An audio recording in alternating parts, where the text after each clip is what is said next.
I never thought I'd be here, sitting in the living room of what used to be our house, feeling like a stranger in my own life. My name is Emily, and just a few months ago, I was living what I thought was a happy life with my husband, Mark. We were the couple everyone envied, or so I believed. Mark, once a charming and attentive man, had become someone I hardly recognized. His once warm eyes now seemed cold and distant. It all changed after my dad passed away. Dad was my rock, and losing him felt like losing a part of myself. But for Mark, it seemed like an opportunity. The evening air was heavy as I sat across from Mark, the silence between us a stark contrast to the laughter and love that once filled this room. "Are you even listening to me, Emily?" Mark's voice, sharp and impatient, broke the silence. I looked up, meeting his gaze. "Yes, I'm listening," I replied, my voice barely above a whisper. "It's simple. I want a divorce. I've already talked to a lawyer. This house, it's mine. You need to start looking for somewhere else to live." His words hit me like a ton of bricks. I had sensed the growing distance between us, but divorce? I was speechless. "You can't be serious, Mark. After all these years, you're just going to throw everything away?" I finally managed to say, my voice tinged with disbelief. Mark leaned back in his chair, a cold, unfazed look on his face. "It's not just throwing away, Emily. It's moving on. I've been feeling trapped in this marriage, and now, with your dad gone, I see no reason to continue this charade." I felt a mixture of anger and heartbreak. How could he be so cruel, so heartless? My father was gone, and now Mark, the man I had loved and trusted, was abandoning me too. "I don't understand you, Mark. You used to be so different, so caring. What happened to us?" Mark let out a sarcastic laugh. "Oh, please. Spare me the drama, Emily. You should start packing. The sooner you're out, the better." I sat there, stunned and hurt, trying to process everything. This wasn't just the end of our marriage. It was the shattering of an illusion, the illusion of a happy life that I had clung to for so long. And now, I was alone, with nothing but memories of a love that turned out to be nothing but a facade. My life, already hanging by a thread, spiraled further into chaos with the arrival of Mrs. Harwood, Mark's mother. She moved in unannounced, bringing with her an air of hostility that choked the already tense atmosphere of the house. "Emily, I expect you to behave appropriately while I'm here," Mrs. Harwood declared, her voice sharp as she settled into the living room, making it clear that she considered herself in charge. I tried to reason with her. "Mrs. Harwood, I understand this is a difficult time for everyone, but I assure you, I have no intention of causing trouble." She fixed me with a cold stare. "Trouble seems to follow you, dear. I've seen how you and Mark have been living. It's no wonder my son wants a divorce." Her words cut deep, but I wasn't about to let her walk over me. "Mark and I are adults. We'll handle our matters ourselves. Your interference isn't needed." She scoffed. "Interference? I'm protecting my son from your manipulative ways. You've done enough damage already." The days that followed were a blur of constant snide remarks and belittling comments from Mrs. Harwood. She criticized everything from the way I dressed to the way I cooked. It felt like she was trying to erase my presence from the house. One evening, as I was preparing dinner, she came into the kitchen. "You're using too much salt. Don't you know anything about cooking?" I clenched my jaw, trying to keep my cool. "I've been cooking for myself and Mark for years. He's never complained." "Well, he's too kind to say anything, but I'm not. You're ruining his health with your terrible cooking." I couldn't believe the audacity of this woman. "Mrs. Harwood, I appreciate your concern, but I can manage." She leaned against the counter, watching me like a hawk. "You can manage, can you? We'll see how long that lasts." Every interaction with her was an exercise in restraint. She had an opinion on everything and wasn't afraid to voice it, loudly and often. It was like she was trying to provoke me, to push me to my breaking point. Mark, for his part, did nothing to ease the tension. He avoided being in the same room with us, leaving me to fend for myself against his mother's relentless attacks. It was clear he had no intention of standing up for me, not anymore. One morning, as I sat at the breakfast table, Mrs. Harwood sat across from me, her eyes cold and calculating. "You know, Emily, it's not too late to leave gracefully. You could save yourself a lot of trouble." I met her gaze, my resolve hardening. "I have as much right to be here as you do, Mrs. Harwood. I'm not leaving until the divorce is finalized."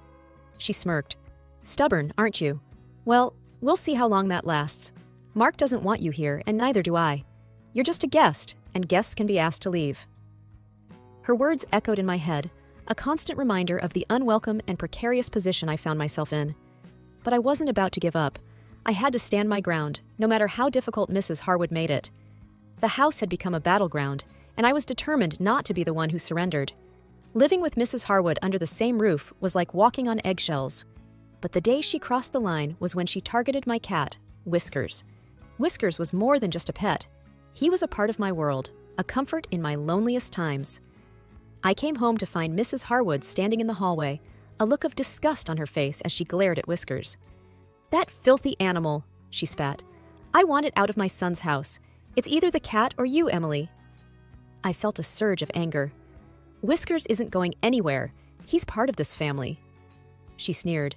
"That thing is a nuisance. I won't have it shedding and spreading germs all over." I couldn't believe what I was hearing. "He's a harmless cat, Mrs. Harwood. You're being unreasonable." She moved closer, her voice cold and harsh. "Listen here, Emily. I call the shots now. Either that cat goes, or things will get very unpleasant for you." I knew arguing with her was futile. She had made up her mind, and nothing I said would change it. I had to think fast. That's when I remembered my friend Sarah, an animal lover who had always adored Whiskers. I called Sarah, my voice shaky. "Sarah, I need a huge favor. Can you look after Whiskers for a while? I'm in a bit of a situation here." Sarah was quick to respond. "Of course, Emily. What's going on? Are you okay?" I sighed. "It's a long story. I'll explain later. But thank you. You're a lifesaver." Packing Whiskers' things felt like a defeat, but I knew it was for the best. As I was about to leave with Whiskers, Mrs. Harwood blocked my path. "Finally, some sense," she said, a smug smile on her face. "I knew you'd do the right thing." I held back my anger. "This isn't over, Mrs. Harwood. I'm doing this for Whiskers, not for you." She laughed. "Oh, keep telling yourself that, dear, but we both know who's in charge here." One day, I found my clothes ruined. My favorite dress, my comfy sweaters, everything was bleached. It was no accident. I stormed into the living room where Mrs. Harwood was reading a magazine, looking too innocent. "Did you do this?" I held up the ruined dress, my voice shaking with anger. She looked up, feigning surprise. "Oh dear, what happened to your dress?" "Don't play dumb, Mrs. Harwood. You put bleach in the wash," I accused. She shrugged, a smirk creeping onto her face. "Oh, that. I was cleaning the machine. Must have forgotten to rinse it out. Accidents happen, dear." I was fuming. "This wasn't an accident. You did this on purpose." She leaned back, her eyes gleaming with satisfaction. "Prove it, Emily. It's my word against yours, and we both know who my son will believe." I felt helpless and defeated. She was right. Mark would never take my side over his mother's. Later that day, I confronted Mark. "Your mother ruined my clothes. You need to talk to her." Mark didn't even look up from his phone. "Mom said it was an accident. Stop making a big deal out of everything." I couldn't believe his indifference. "She's doing this on purpose, Mark. Can't you see what she's doing?" He sighed, annoyed. "Look, Emily, I don't want to get involved. Just stay out of her way." Stay out of her way? This was supposed to be my home, too. I realized then that I was alone in this. Mark wouldn't help me. His mother was out to get me, and I had to fend for myself. The destruction of my clothes was just the beginning of Mrs. Harwood's campaign against me. Each day brought a new challenge, a new way for her to assert her dominance and make me feel unwelcome in my own home. I started to notice little things missing or out of place. My favorite mug cracked, my pictures taken down from the walls, small but personal attacks. It was a psychological game, and she was playing to win. One evening, I came home to find the living room in a mess. My books were scattered on the floor, pages torn. I confronted Mrs. Harwood, who was sitting calmly with a cup of tea. "Did you do this?" I asked, holding up a torn book. She glanced at it, then back at me, with a cold, indifferent expression. "Oh, those old things? I thought they were trash. You should be more careful about what you leave around." I was outraged. "These are my books, Mrs. Harwood. You have no right to touch them." She shrugged, unfazed.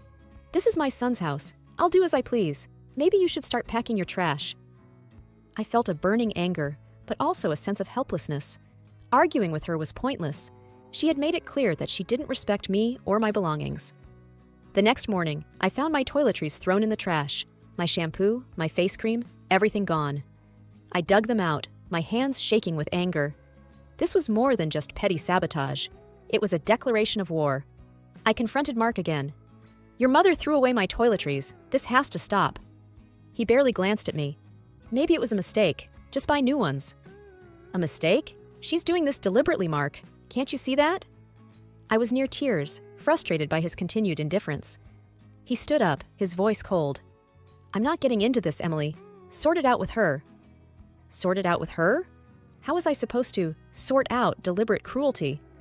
I tried to keep to myself, to avoid Mrs. Harwood, but she seemed to take my avoidance as a challenge. She'd make loud, snide comments about me on the phone, ensuring I could hear every word. She'd accidentally spill things on the floor I'd just cleaned, watch me as I cleaned up, a satisfied smirk on her face. One afternoon, I found my laptop screen cracked. It was the last straw. I stormed into the kitchen, where Mrs. Harwood was humming to herself. What did you do to my laptop? I demanded, my voice shaking with rage. She turned, feigning ignorance. Oh, did something happen to your laptop? That's unfortunate. You did this, didn't you? You're trying to make my life hell. She leaned in, her voice a venomous whisper. You brought this on yourself, Emily. You're not wanted here. The sooner you realize that, the better. Just when I thought things couldn't get worse with Mrs. Harwood, she struck where it hurt the most. My father's pictures, the last memories I had of him, were gone. I had put them up in the living room, a small comfort in these trying times. But now, the walls were bare, as if he had never been a part of my life. I found Mrs. Harwood in the kitchen, smirking over a cup of coffee. Where are my father's pictures? I demanded, trying to keep my voice steady. She looked up, feigning confusion. Pictures? Oh, those old things. We needed more space. This isn't a shrine, Emily. I felt a surge of anger, my hands trembling. Those were my father's pictures. You had no right to take them down. She shrugged, her voice cold and dismissive. They were depressing, always staring at us. It's time to move on, Emily. He's gone, and clinging to the past won't change that. I couldn't believe her cruelty. You can't just erase him from my life. Those pictures were all I had left of him. She stood up, towering over me. Your father has nothing to do with this house. It's time you accepted that and moved on. Just like your marriage, it's in the past now.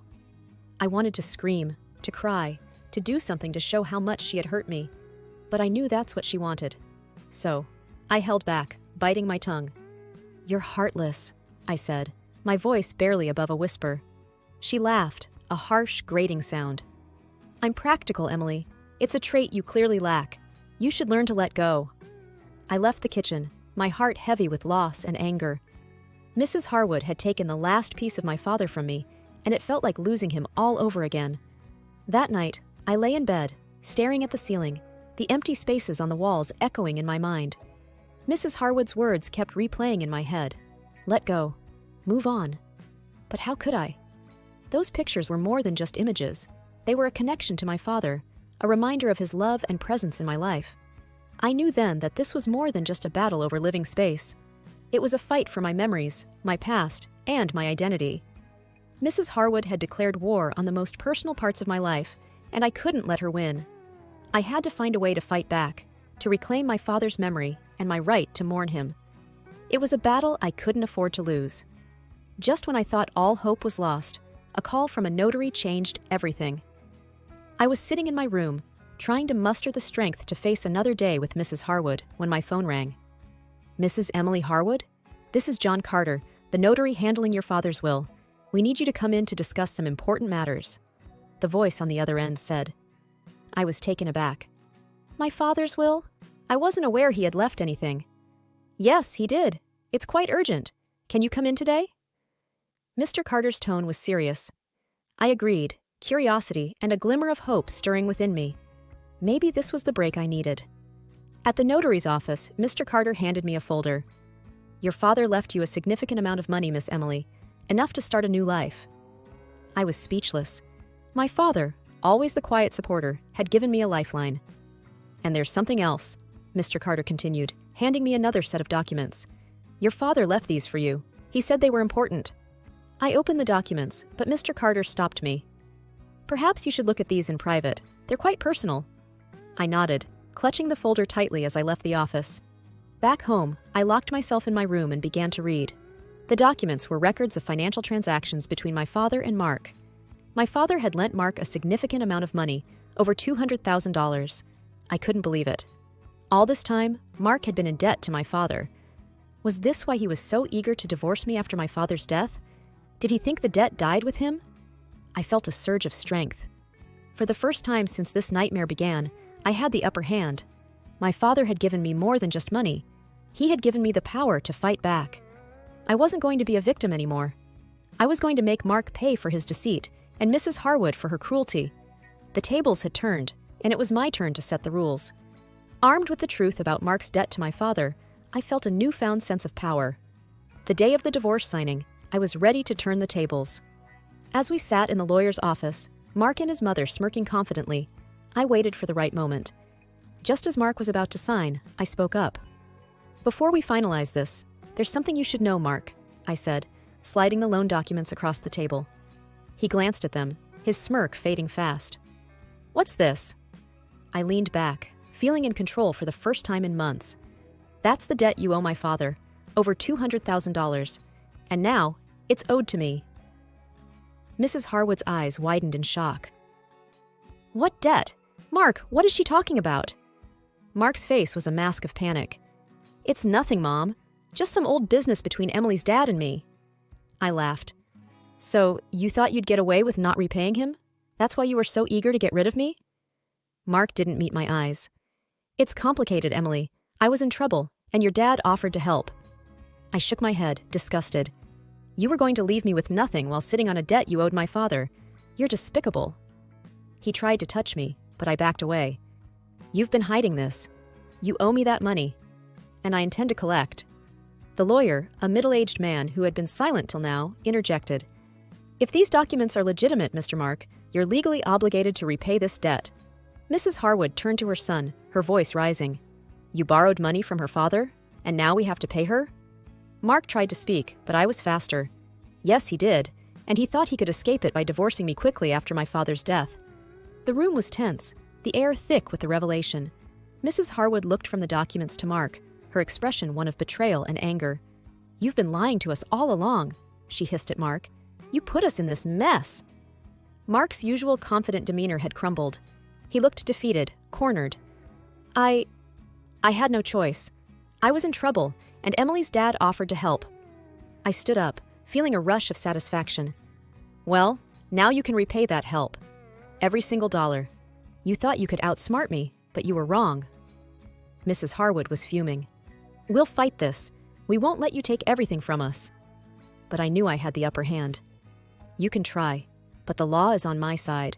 I suggest you start figuring out how you're going to repay the debt." As I walked out of the lawyer's office, I felt a sense of triumph. For so long, I had been under Mark and his mother's control, their whims and cruelty dictating my life. But now, the tables had turned. I had them right where I wanted, and I wasn't going to let them off easy. This was my chance to get back what I was owed, and I was going to take it. The day Mark and Mrs. Harwood sold the house to repay the debt was the day I finally felt free.